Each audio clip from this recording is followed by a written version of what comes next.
নমস্কাৰ, এই মুহূৰ্তত আহি পৰিছে আজি সন্ধিয়াৰ কেইবাটাও গুৰুত্বপূৰ্ণ খবৰ আৰু এনে ধৰণৰ খবৰসমূহ নিতৌ চাবলৈ চেনেলটো ছাবস্ক্ৰাইব কৰি ভিডিঅ'টোত এটা লাইক কৰি দিবলৈ সন্ধিয়াৰ প্ৰথমটো ব্ৰেকিং নিউজ। আনুষ্ঠানিকভাৱে সামৰণি পৰিল ভোটগ্ৰহণ প্ৰক্ৰিয়া। সন্ধিয়া 5 বজাৰ লগে লগেই অন্ত পৰিল ভোটগ্ৰহণ প্ৰক্ৰিয়া আৰু আজি অসম বিধানসভা নিৰ্বাচন 2026ৰ বাবে ভোটগ্ৰহণ অনুষ্ঠিত হৈছিল। ৰাতিপুৱা 7 বজাৰ পৰা সন্ধিয়া 5 বজালৈকে চলিল ভোটগ্ৰহণ প্ৰক্ৰিয়া। ৰাজ্যত সন্ধিয়া 5 বজালৈকে মুঠ ভোটদানৰ হাৰ প্ৰায় 85%। এইবাৰ আটাইতকৈ বেছি লোকে ভোটদান প্ৰদান কৰিছে নিৰ্বাচনত আৰু 5 বজাৰ লগে লগেই অন্ত পৰিল ভোটগ্ৰহণ প্ৰক্ৰিয়া। আন এটা গুৰুত্বপূৰ্ণ খবৰ আহি পৰিছে। এক বিশেষ দৃশ্য ইতিমধ্যেই সামাজিক মাধ্যমত ভাইৰেল হৈ পৰিছে। ভোটাধিকাৰ সাব্যস্ত কৰাৰ পাছত একেলগে চাহৰ আড্ডাত বহিল যোৰহাট সমষ্টিৰ প্ৰাৰ্থী গৌৰৱ গগৈ আৰু হিতেন্দ্ৰনাথ গোস্বামীয়ে। প্ৰদেশ কংগ্ৰেছৰ সভাপতি তথা যোৰহাট বিধানসভা সমষ্টিৰ কংগ্ৰেছৰ প্ৰাৰ্থী গৌৰৱ গগৈ আৰু বিজেপি প্ৰাৰ্থী হিতেন্দ্ৰনাথ গোস্বামীক এইদৰে একেলগে দেখিবলৈ পোৱা গ'ল। ইতিমধ্যেই সামাজিক মাধ্যমত ভাইৰেল হৈ পৰিছে এই দৃশ্য। এটা বিগ ব্ৰেকিং নিউজ এই মুহূৰ্তত দিব লৈছো। লুৰিণজ্যোতি গগৈৰ বলেৰো বাহনত ভয়ংকৰ আক্ৰমণ বিজেপি কৰ্মীৰ। নিৰ্বাচনৰ ভোটগ্ৰহণৰ দিনটোতেই এই নিৰ্বাচন কেন্দ্ৰিক হিংসাত্মক ঘটনা পুনৰবাৰ সংঘটিত হৈছে। লুৰিণজ্যোতি গগৈৰ বলেৰো বাহনত ভয়ংকৰ আক্ৰমণ কৰিছে ভাৰতীয় জনতা পাৰ্টিৰ কৰ্মীয়ে। খোৱাং সমষ্টিৰ কুটুহাট নিৰ্বাচন কেন্দ্ৰিক হিংসাত্মক ঘটনা। বিজেপিৰ সমৰ্থকে ভাঙিলে লুৰিণজ্যোতি গগৈৰ বলেৰো বাহন। খোৱাঙৰ বিধায়ক চক্ৰধৰ গগৈৰ বাসগৃহৰ কাষতেই সংঘটিত হৈছে এই ভয়ংকৰ ঘটনা। চক্ৰধৰ গগৈৰ বাসগৃহৰ কাষতেই থকা এটা ঘৰত এই সংঘাত। লুৰিণজ্যোতি গগৈক টাৰ্গেট কৰি আক্ৰমণ কৰা বুলি এতিয়া অভিযোগ উত্থাপন কৰিছে অসম জাতীয় পৰিষদে। বিজেপি কৰ্মীয়ে ভাঙি চুৰমাৰ কৰিলে বলেৰো বাহনখন। ভোটগ্ৰহণৰ দিনটোত ৰাজ্যত এই ভয়ংকৰ নিৰ্বাচন কেন্দ্ৰিক হিংসাত্মক ঘটনা দেখিবলৈ পোৱা গ'ল। অসম জাতীয় পৰিষদৰ সভাপতি লুৰিণজ্যোতি গগৈক লক্ষ্য কৰি এইবাৰ ভয়ংকৰ আক্ৰমণ কৰিছে ভাৰতীয় জনতা পাৰ্টিয়ে। আন এটা গুৰুত্বপূৰ্ণ খবৰ আহি পৰিছে। অসমৰ ভূমিপুত্ৰই এইবাৰ নতুন অসম গঢ়িব। ভোটগ্ৰহণৰ দিনটোতেই ঘোষণা প্ৰদেশ কংগ্ৰেছৰ সভাপতি গৌৰৱৰ। অসমৰ ভূমিপুত্ৰই এইবাৰ নতুন অসম বনাব। প্ৰথমটো প্ৰতিক্ৰিয়া প্ৰকাশ কৰিছে গৌৰৱ গগৈয়ে। মোৰ বিশ্বাস আছে অসমৰ জনতাই নতুন অসম গঢ়িব, এইদৰে মন্তব্য কৰিছে গৌৰৱে। ভ্ৰষ্টাচাৰৰ বিৰুদ্ধে এখন সুস্থ অসমৰ সপক্ষে ভোটদান কৰিব অসমৰ ৰাইজে। ইতিমধ্যেই ভোটদান কৰিছে। আজি বতৰ ভাল আছিল। 2021 চনৰ তুলনাত এইবাৰ ভোটদানৰ হাৰ বৃদ্ধি পাইছে। এয়া শুভ লক্ষণ। অসমৰ জনতাই নিৰ্ণায়ক ভূমিকা গ্ৰহণ কৰিছে আৰু এইদৰে আজিৰ দিনটোত মন্তব্য কৰিছে গৌৰৱ গগৈয়ে। ইয়াৰ ভূমিপুত্ৰই নতুন অসম গঢ়িব। অসমৰ মানুহৰ মাজত যথেষ্ট উৎসাহ আমি দেখিবলৈ পাইছোঁ। মই ভাবোঁ অসমৰ জনতাই নতুন বৰ অসম গঢ়িব। বিজেপিৰ বিৰুদ্ধে কংগ্ৰেছক ভোট দিব ৰাইজে। অসমৰ জনতাই অসমৰ দায়িত্ব ল'ব। জনতাৰ হাততে অসম সুৰক্ষিত থাকিব বুলি মন্তব্য প্ৰদেশ কংগ্ৰেছৰ সভাপতি গৌৰৱৰ। আমি কৃতজ্ঞ সমগ্ৰ অসমবাসীৰ ওচৰত, আমি কৃতজ্ঞ সমগ্ৰ যোৰহাটবাসী ৰাইজৰ ওচৰত। যোৰহাটবাসীৰ ৰাইজ আৰু অসমবাসীৰ ৰাইজক শুভেচ্ছা গৌৰৱৰ। 4 তাৰিখে আমি নতুন এখন অসম গঢ়িবলৈ পাম বুলি ঘোষণা কৰিছে প্ৰদেশ কংগ্ৰেছৰ সভাপতি গৌৰৱ গগৈয়ে। পিতৃ তৰুণ গগৈৰ আশীৰ্বাদ লৈ ভোটদান প্ৰদান কৰিয়ে এইদৰে প্ৰতিক্ৰিয়া প্ৰকাশ কৰে প্ৰদেশ কংগ্ৰেছৰ সভাপতি গৌৰৱ গগৈয়ে। লগতে গৌৰৱ গগৈৰ মাতৃয়েও কৰিছে মন্তব্য। মই গৌৰৱৰ বাবে যোৰহাটবাসী অসমবাসীৰ আশীৰ্বাদ বিচাৰিছোঁ আৰুনো কি ক'ম, সকলোৱে সকলো দেখি আছে। যোৰহাটত ভোট দি প্ৰতিক্ৰিয়া প্ৰয়াত মুখ্যমন্ত্ৰী তৰুণ গগৈৰ পত্নী ডলি গগৈৰ। আন এটা গুৰুত্বপূৰ্ণ খবৰ এই মুহূৰ্তত দিব লৈছোঁ। আজি ভোটদান প্ৰদান কৰিলে ৰাজ্যৰ মুখ্যমন্ত্ৰী ডক্টৰ হিমন্ত বিশ্ব শৰ্মাই। ভোটাধিকাৰ সাব্যস্ত মুখ্যমন্ত্ৰী ডক্টৰ হিমন্ত বিশ্ব শৰ্মাৰ। গড়ল বুনিয়াদী প্ৰাথমিক বিদ্যালয়ৰ ভোট কেন্দ্ৰত দুপৰীয়া ভাগত ভোটদান প্ৰদান কৰে ভাৰতীয় জনতা পাৰ্টিৰ নেতাগৰাকীয়ে। ভোটদান জালুকবাৰীৰ বিজেপিৰ প্ৰাৰ্থী হিমন্ত বিশ্ব শৰ্মাৰ। ভোটাধিকাৰ সাব্যস্ত কৰিয়েই কেইবাটাও মন্তব্য কৰিছে ৰাজ্যৰ মুখ্যমন্ত্ৰী ডক্টৰ হিমন্ত বিশ্ব শৰ্মাই। এইবাৰ ৰাইজে বিজেপিৰ উন্নয়নৰ বাবে বিজেপিক ভোট দিব। প্ৰতিজন নাগৰিকৰ দৰেই ভোটদান কৰাটো মোৰ এক দায়িত্ব। মই মোৰ ভোট কেন্দ্ৰত আহি ভোটদান কৰিলোঁ। আজিৰ দিনটোত ৰাইজে লোৱা এটা সিদ্ধান্তই অহা 5 বছৰলৈকে ৰাইজৰ ভৱিষ্যত নিৰ্ণয় কৰিব। ভোটাধিকাৰ সাব্যস্ত কৰাৰ পাছতেই এইদৰে মন্তব্য কৰিছে ৰাজ্যৰ মুখ্যমন্ত্ৰী ডক্টৰ হিমন্ত বিশ্ব শৰ্মাই।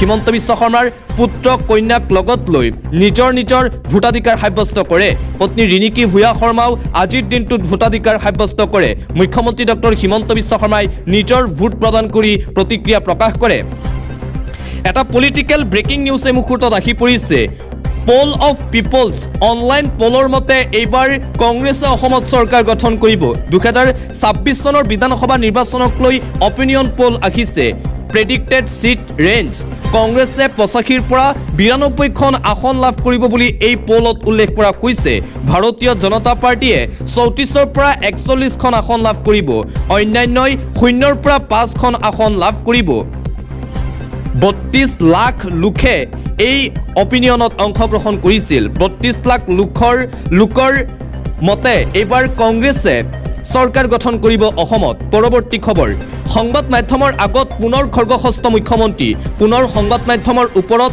খৰ্গহস্ত মুখ্যমন্ত্ৰী হিমন্ত বিশ্ব শৰ্মা ৰাষ্ট্ৰীয় সংবাদ মাধ্যমৰ পিছত ৰাজ্যৰ সংবাদ মাধ্যমৰ পিছত ৰাষ্ট্ৰীয় সংবাদ মাধ্যমক আক্ৰমণ মুখ্যমন্ত্ৰীৰ ৰাষ্ট্ৰীয় সংবাদ মাধ্যম লাল্লন টপলৈ তীক্ষ্ণ বাক্যবান মুখ্যমন্ত্ৰীৰ লাল্লন টপৰ সাংবাদিকে প্ৰশ্ন কৰাক লৈ তীব্ৰ ক্ষোভ মুখ্যমন্ত্ৰীৰ লাল্লন টপ কি হয় বস্তুটো কি টিভি দেখিয়ে মোৰ অনুমান হৈছে আপোনাৰ ভাষা বেয়া এইদৰে মন্তব্য কৰিছে মুখ্যমন্ত্ৰী হিমন্ত বিশ্ব শৰ্মাই পুনৰবাৰ আজি ভোট গ্ৰহণৰ দিনটোত ৰাষ্ট্ৰীয় সাংবাদিকৰ ওপৰত খৰ্গহস্ত হৈ পৰিল মুখ্যমন্ত্ৰী হিমন্ত বিশ্ব শৰ্মা অন্য এটা খবৰ মহাবীৰ লাচিত বৰফুকনে পুহমহীয়া জাৰুটো নৰিয়া গাৰে কৰ্তব্য পালন কৰিছিল লাচিতৰ দেশৰ মানুহে খেইখে বৰষুণত তিতিও ভোটদানৰ বাবে ওলাই আহক গীতে মাতে ভূপেন বৰাই ভোটাধিকাৰ সাব্যস্ত কৰি জনতাকো ভোটাধিকাৰ সাব্যস্ত কৰিবলৈ আজিৰ দিনটোত এইদৰে আহ্বান জনায় অহা 5 বছৰৰ বাবে সুৰক্ষিত অসমৰ বাবে আপোনালোকে ভোটদান প্ৰদান কৰক বুলি আজি এইদৰে আহ্বান জনাইছিল প্ৰদেশ কংগ্ৰেছৰ প্ৰাক্তন নেতা তথা বিজেপি ভূপেন কুমাৰ বৰাই বিজেপিত যোগদান কৰাৰ পিছতেই প্ৰাৰ্থিত্ব লাভ কৰাৰ পিছত আজি ভোট দিয়াৰ পিছত এইদৰে প্ৰতিক্ৰিয়া প্ৰকাশ কৰে ভূপেন বৰাই আনফালে ভোটাধিকাৰ সাব্যস্ত কৰিলে আজি শিৱসাগৰ সমষ্টিৰ বিধায়ক তথা ৰাইজৰ দলৰ সভাপতি অখিল গগৈয়ে ভোটাধিকাৰ সাব্যস্ত কৰিয়েই অখিলৰ মন্তব্য এইবাৰ পৰিৱৰ্তন হ'ব আমি যি দেখা পাইছো এইবাৰ ৰাইজে পৰিৱৰ্তন বিচাৰিছে বিজেপিৰ বিৰুদ্ধে এইবাৰ ৰাইজে স্থিতি গ্ৰহণ কৰিছে সমগ্ৰ অসম আমি ঘূৰিছো আমি এটাই বাৰ্তা পাইছো এইবাৰ হিমন্ত বিশ্ব শৰ্মাৰ বিপৰীতে ৰাইজে বিৰোধী ঐক্যক সমৰ্থন আগবঢ়াইছে আন এটা গুৰুত্বপূৰ্ণ খবৰ আজি ভোট গ্ৰহণৰ দিনটোতেই কংগ্ৰেছৰ বিৰুদ্ধে পুনৰবাৰ সৰব হৈ পৰিল ৰাজ্যৰ মুখ্যমন্ত্ৰী ডক্টৰ হিমন্ত বিশ্ব শৰ্মা কংগ্ৰেছ পাৰ্টি কি হয় বুলি প্ৰশ্ন কৰিছে মুখ্যমন্ত্ৰী হিমন্ত বিশ্ব শৰ্মাই কংগ্ৰেছ পাৰ্টিটো ক'ত থাকে কংগ্ৰেছ পাৰ্টিৰ মই নামেই শুনা নাই বুলি মন্তব্য মুখ্যমন্ত্ৰী হিমন্ত বিশ্ব শৰ্মাৰ এই মন্তব্যৰ পিছতেই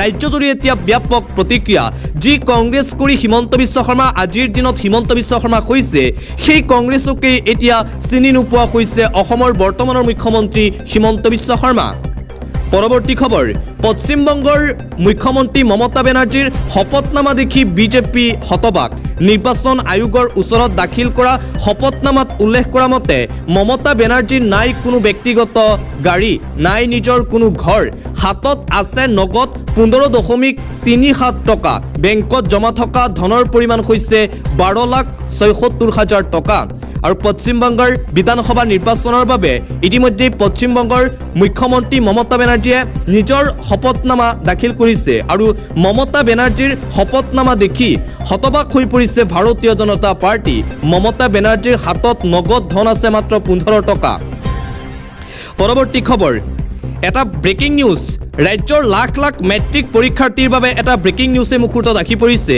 অহাকালি ঘোষণা কৰা হ'ব মেট্ৰিকৰ ৰিজাল্ট কাইলৈ ৰাতিপুৱা ভাগত ঘোষণা কৰা হ'ব বহু প্ৰত্যাশিত হাইস্কুল শিক্ষান্ত পৰীক্ষাৰ ফলাফল 2026 বৰ্ষত মেট্ৰিক দিয়া ছাত্ৰ ছাত্ৰীসকলৰ বাবে এই গুৰুত্বপূৰ্ণ খবৰ 10 এপ্ৰিলত ঘোষণা কৰা হ'ব মেট্ৰিকৰ ৰিজাল্ট ভোটদান পৰ্ব শেষ হোৱাৰ পিছদিনাই ফলাফল ঘোষণা কৰা হ'ব মেট্ৰিকৰ ৰিজাল্ট কেতিয়া দিব বুলি প্ৰশ্ন কৰিছিল ভাগিনে মুখ্যমন্ত্ৰী হিমন্ত বিশ্ব শৰ্মাক নিৰ্বাচনী নিৰ্বাচনী প্ৰচাৰৰ মাজতেই মুখ্যমন্ত্ৰীয়ে কৰিছিল ঘোষণা কেইবাটাও ৱেবছাইটত লাভ কৰিব মেট্ৰিকৰ ফলাফল ছাত্ৰ ছাত্ৰীসকলে ধেমাজিত আজি ৰণোজ পেগুৱেও কৈছে ইতিমধ্যেই মেট্ৰিকৰ ৰিজাল্ট প্ৰস্তুত সম্পূৰ্ণ হৈছে কাইলৈ হয়তো ঘোষণা কৰা হ'ব 2026 বৰ্ষৰ হাইস্কুল শিক্ষান্ত পৰীক্ষাৰ চূড়ান্ত ফলাফল বহু জল্পনা কল্পনা কৰি আছে ৰাজ্যৰ লাখ লাখ পৰীক্ষাৰ্থীসকলৰ মনত প্ৰশ্ন যে তেওঁলোকৰ যি মেট্ৰিক পৰীক্ষা সেই মেট্ৰিক পৰীক্ষাৰ ফলাফল কেতিয়া ঘোষণা কৰা হ'ব আৰু যোৱা কেইদিনমান আগত যেতিয়া নিৰ্বাচনী প্ৰচাৰ চলাই আছিল ৰাজ্যৰ মুখ্যমন্ত্ৰী ডক্টৰ হিমন্ত বিশ্ব শৰ্মাই তেতিয়া নিৰ্বাচনী প্ৰচাৰৰ মাজতেই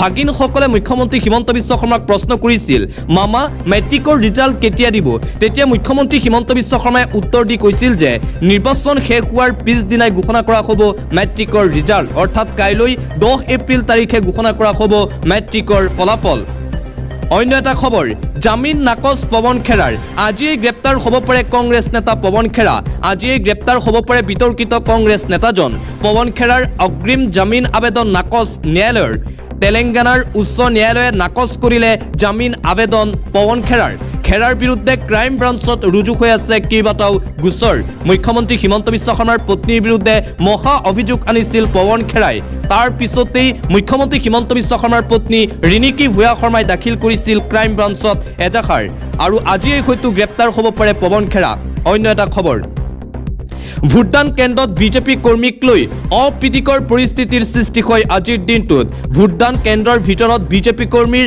প্ৰৱেশ তাৰ পিছতেই ভয়ংকৰ পৰিস্থিতি বিজেপি কৰ্মীক উলিয়াই দিবলৈ আৰক্ষীক ধমক খঙত টিঙিৰি তোলা কংগ্ৰেছ প্ৰাৰ্থীৰ পত্নী হাহাকাৰ পৰিস্থিতিৰ সৃষ্টি অভয়াপুৰীৰ যোগেন্দ্ৰ নাৰায়ণ সোঁৱৰণী হাইস্কুল ভোট কেন্দ্ৰৰ ঘটনা প্ৰাৰ্থী প্ৰতীপ চৰকাৰৰ লগত পত্নীয়ে ভোটদান কৰিবলৈ আহিছিল একাংশ বিজেপি কৰ্মীক ভোট গ্ৰহণ কেন্দ্ৰৰ ভিতৰত দেখি খং ভোটদান কেন্দ্ৰত বিজেপি কৰ্মীক লৈ অপ্ৰীতিকৰ পৰিস্থিতিৰ সৃষ্টি হৈছে আজিৰ দিনটোত আন এটা গুৰুত্বপূৰ্ণ খবৰ এই মুহূৰ্তত আহি পৰিছে অসুস্থ দেখাৰে ভোটদান প্ৰদান কৰিছে জুবিন গাৰ্গৰ পত্নী গৰিমা শইকীয়া গাৰ্গে নিজৰ গণতান্ত্ৰিক অধিকাৰ সাব্যস্ত কৰিছে প্ৰথমবাৰৰ বাবে জুবিন গাৰ্গ অবিহনে অকলেই আহিল ভোটদান দিবলৈ অসুস্থ শৰীৰৰে ভোটদান গৰিমা শইকীয়া গাৰ্গৰ দক্ষিণগাঁও LP স্কুল ভোট কেন্দ্ৰত ভোটদান প্ৰদান কৰে গৰিমা শইকীয়া গাৰ্গে বুধবাৰে হাস্পতালৰ পৰা ঘৰলৈ গৈছিল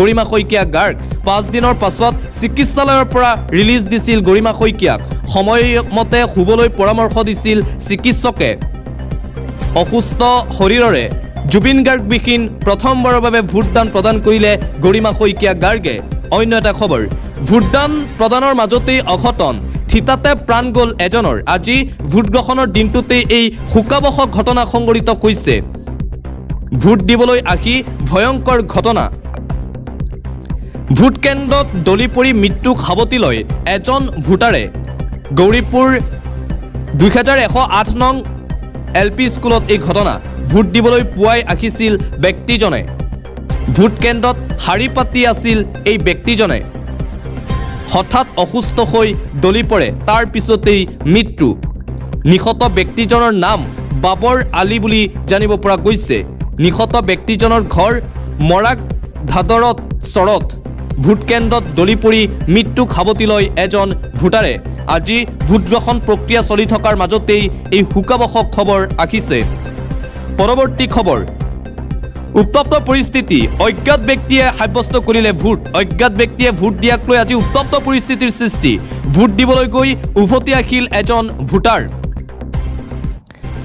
ভোট গ্ৰহণ প্ৰক্ৰিয়া চলি থকাৰ মাজতেই এই অঘটন এজন ব্যক্তিৰ নামত ভোট দিবলৈ অন্য ব্যক্তি আহিছিল নাৰায়ণপুৰত ভোট দিবলৈ গৈ ঘৰলৈ উভতিলে ভোটাৰ বিহপুৰীয়াৰ এটা ভোট কেন্দ্ৰত এই ভয়ংকৰ ঘটনা সংঘটিত হয় আজিৰ দিনটোত শুভৰাম বসুমতাৰীৰ নামত ভোট দিবলৈ আহিল অন্য ব্যক্তি এই ঘটনা বৰপথাৰ প্ৰগতি LP স্কুল ভোট কেন্দ্ৰত ইয়াকে লৈ সৃষ্টি হয় তীব্ৰ প্ৰতিক্ৰিয়াৰ সমগ্ৰ অঞ্চলজুৰি দেৰগাঁৱৰ নাৰিকলগুৰিৰ ভোট কেন্দ্ৰত ভয়ানক ঘটনা বেলেগৰ ভোট প্ৰদান কৰিলে বেলেগ এজনৰ বিপৰীতে আন এজনে ভোটদান প্ৰদান কৰিছে ভৱানী কলিতা নামৰ মহিলাগৰাকীয়ে ভোট দিবলৈ সোমাইছিল পাছতেই পোহৰলৈ আহে এই ভয়ংকৰ ঘটনা ভৱানী কলিতাৰ ভোট প্ৰদান কৰিলে বেলেগ অজ্ঞাত ব্যক্তিয়ে এই ঘটনাক কেন্দ্ৰ কৰি চাঞ্চল্য দেৰগাঁৱৰ এই ভোট কেন্দ্ৰটোত অজ্ঞাত ব্যক্তিয়ে ভোট দিয়াক লৈ উত্তপ্ত পৰিস্থিতিৰ সৃষ্টি হয় আজিৰ দিনটোত অন্য এটা খবৰ, ভোট দিবলৈ গৈ এইবাৰ মৃত্যু মাতৃ পুত্ৰৰ। আন এক শোকাবহ খবৰ, আজি ভোট দিবলৈ গৈ মৃত্যুক আঁকোৱালি ল'লে মাতৃ আৰু পুত্ৰই। ভোট গ্ৰহণৰ দিনাই ৰাজ্য কঁপাই যোৱা এক ভয়ংকৰ ঘটনা। কোকৰাঝাৰ জিলাৰ চেৰফাংগুৰি থানাৰ কলবাৰীত এই ভয়ংকৰ ঘটনা। ২৭ নম্বৰ ৰাষ্ট্ৰীয় ঘাইপথৰ কলবাৰীত এই শোকাবহ ঘটনা সংঘটিত হৈছে। ভোট দিবলৈ গৈ থকা সময়ত ট্ৰাকৰ খুন্দাত নিহত হয় মাতৃ পুত্ৰ। দুয়োৰে ঘৰ কোকৰাঝাৰৰ লুংচুং বনাঞ্চলত বুলি জানিব পৰা গৈছে। মটৰ চাইকেল লৈ ভোট কেন্দ্ৰলৈ গৈ আছিল দুয়ো মাতৃ আৰু পুত্ৰ।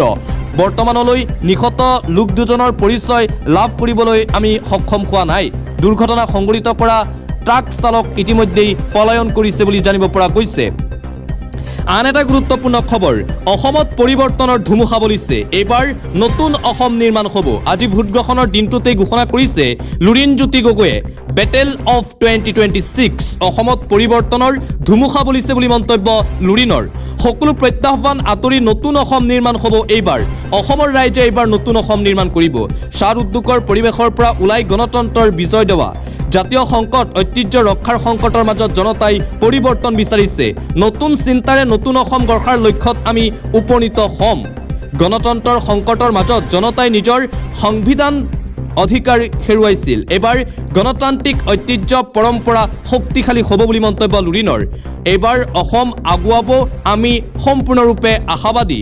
ৰাইজে নিজৰ বিবেকেৰে সিদ্ধান্ত লৈ ভোটদান কৰিছে এইবাৰৰ নিৰ্বাচনত। ভোটাধিকাৰ সাব্যস্ত কৰি এইদৰে প্ৰতিক্ৰিয়া প্ৰকাশ কৰিছে অসম জাতীয় পৰিষদৰ সভাপতি লুৰিণজ্যোতি গগৈয়ে। 2026 চনৰ বিধানসভা নিৰ্বাচনত এইবাৰ অসমৰ ৰাইজে পৰিৱৰ্তন বিচাৰিছে। হিমন্ত বিশ্ব শৰ্মা আৰু বিজেপি চৰকাৰৰ বিপৰীতে বিৰোধী ঐক্যক এইবাৰ নিৰ্বাচিত কৰিব অসমৰ ৰাইজে। অসমৰ ৰাইজে এইবাৰ উৎসাহ দেখুৱাইছে। গৌৰৱ গগৈৰ পিছত লুৰিণজ্যোতি গগৈয়ে ঘোষণা কৰি কৈছে অসমত এইবাৰ বিৰোধীৰ চৰকাৰ গঠন হ'ব। এইবাৰ হিমন্ত বিশ্ব শৰ্মাৰ ভ্ৰষ্টাচাৰ বন্ধ হ'ব। সকলো এইবাৰ ওলাই আহিছে কেৱল আৰু কেৱল বিৰোধীৰ বাবে। পৰিৱৰ্তন যে হ'ব সেয়া এক প্ৰকাৰ স্পষ্ট হৈ পৰিছে। ভোট গ্ৰহণৰ দিনটোতেই ভোটদান প্ৰদান কৰি এইদৰে প্ৰতিক্ৰিয়া প্ৰকাশ কৰিছে অসম জাতীয় পৰিষদৰ সভাপতি লুৰিণজ্যোতি গগৈয়ে। আন এটা গুৰুত্বপূৰ্ণ খবৰ, বিহাৰৰ পৰা আহি অসমত ভোট দিবলৈ চেষ্টা হিন্দীভাষী লোকৰ। ভোট গ্ৰহণৰ দিনটোতে আন এক ঘটনা, বঙাইগাঁৱৰ বিদ্যাপুৰত ভয়ংকৰ ঘটনা পোহৰলৈ আহিছে। বিহাৰৰ পৰা আহি অসমত ভোট দিবলৈ চেষ্টা হিন্দীভাষী লোকৰ। বিদ্যাপুৰত দুজনকৈ সন্দেহজনক ভোটাৰ, তাৰ পিছতেই চাঞ্চল্য সমগ্ৰ অঞ্চলত। ভোটকেন্দ্ৰই সন্দেহজনক লোকৰ ভিৰ দেখিবলৈ পোৱা গ'ল আজি। ৰাইজৰ ৰোষত বিহাৰৰ দুজনকৈ লোক, তাৰ পিছতেই ৰাইজে আটক কৰে। ভোট দিবলৈ আহোঁতেই হাতে লোটে ধৰিলে স্থানীয় ৰাইজে এই ভোটাৰক। ঘটনাক লৈ বিদ্যাপুৰত চেপা উত্তেজনাময় পৰিৱেশে বিৰাজ কৰিছে বুলি জানিব পৰা গৈছে। কাৰণ বিদ্যাপুৰত নাই বিহাৰী লোকৰ স্থায়ী বাসস্থান। ইফালে দুয়োকে বিয়লুৱে পঠোৱা বুলি স্বীকাৰোক্তি প্ৰদান কৰিছে দুয়োগৰাকীয়ে। বিদ্যাপুৰত দুজনকৈ সন্দেহজনক ভোটাৰক কেন্দ্ৰ কৰি আজিৰ দিনটোত উত্তপ্ত পৰিস্থিতিৰ সৃষ্টি হৈছে। আন এটা ব্ৰেকিং নিউজ এই মুহূৰ্তত আহি পৰিছে। সৰুপতাৰ সমষ্টিৰ বিজেপি প্ৰাৰ্থী বিশ্বজিৎ ফুকনক এইবাৰ হত্যাৰ ভাবুকি। সৰুপতাৰ সমষ্টিৰ বিজেপি প্ৰাৰ্থী বিশ্বজিৎ ফুকনক হত্যাৰ ভাবুকি দিয়া হৈছে। সৰুপতাৰ আৰক্ষী থানাৰ পৰাই মুকলিকৈ এই ভাবুকি প্ৰদান কৰা হৈছে বিজেপি প্ৰাৰ্থীজনক। অজাপৰ প্ৰাৰ্থী জীৱন চুতীয়াৰ সমৰ্থক যোগেশ্বৰ গগৈৰ এই ভাবুকি। বিধায়ক হ'লেও 3 বছৰত শেষ কৰাৰ ভাবুকি প্ৰদান কৰিছে এজেপিৰ নেতাজনে। বিশ্বজিৎ ফুকনৰ জীৱন শেষ কৰি দিম বুলি অপেন ভাবুকি। আৰক্ষীৰ সন্মুখতেই বিশ্বজিৎ ফুকনক ভাবুকি প্ৰদান কৰা হৈছে। মই উগ্ৰবাদী হৈ উৰুৱাই দিম বুলি এইদৰে ভাবুকি প্ৰদান কৰিছে লোকজনে। মই কাকো ভয় নকৰোঁ, মই কাকো কেৰেপ নকৰোঁ। অপেন হুংকাৰ প্ৰদান। তাৰিখ লিখি ৰাখক, অপেন চেলেঞ্জ। বিশ্বজিৎ ফুকনক হত্যাৰ ভাবুকি এই লোকজনৰ। বতৰক লৈ এটা গুৰুত্বপূৰ্ণ খবৰ, 23খন জিলাত জাৰি কৰা হৈছে এলাৰ্ট। সাৱধান হওক, বায়ু বেগেৰে আহি আছে বিধ্বংসী ধুমুহা। আঞ্চলিক বতৰ বিজ্ঞান কেন্দ্ৰৰ ফালৰ পৰা বতৰক লৈ জাৰি কৰা হৈছে এলাৰ্ট। ইতিমধ্যেই ৰাজ্যৰ প্ৰান্তে প্ৰান্তে ধুমুহা বৰষুণ আৰু শিলাবৃষ্টি দেখিবলৈ পোৱা গৈছে। প্ৰায় 40ৰ পৰা 50 কিলোমিটাৰ বেগেৰে আহি আছে ধুমুহা। আজি নিশাৰ ৰাজ্যত সংসাৰ চলাব প্ৰচণ্ড ধুমুহা আৰু বৰষুণে।